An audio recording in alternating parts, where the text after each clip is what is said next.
บริษัทเฮงดีช็อปจำหน่ายเอนชายฟาลิเซีย RPG บาลานและนำเข้ากาแฟวันแฟนของแท้จากบริษัทผู้ผลิตโดยกงกาแฟวันแฟนได้เปลี่ยนผู้แบบใหม่จัดจำหน่ายในราคาส่งห้างค่า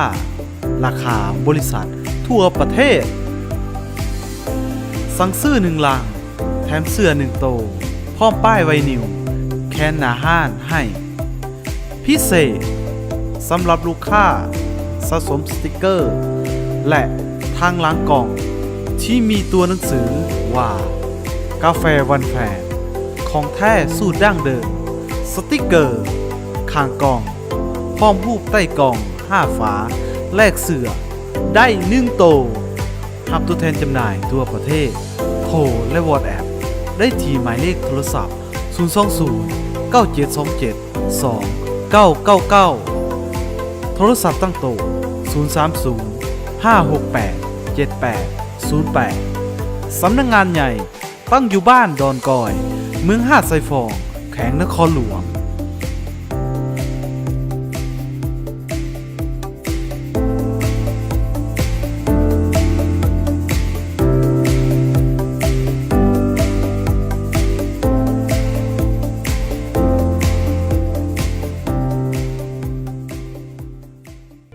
เฮงดีช็อป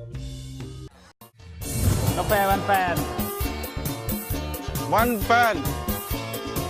กาแฟวันแฟนปึงปังดึงดังต้องวันแฟนกาแฟวันแฟนสุดยอดกาแฟวันแฟนสุดยอดจริงๆกาแฟวันแฟนสุดยอดดีจริงๆก่อนแฟนฉัน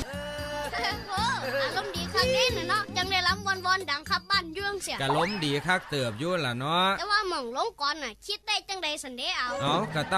ตับลงคือยางลงเฮียนนี่ล่ะเนาะ ย่างลงสามห้างนั่นแล้วผมว่าเอาเสียบการน้ำห้อนเฮ็ดหยังเอา เอาได้เวลาแล้วเด้ ไม่ยังสิการน้ำใกล้ติ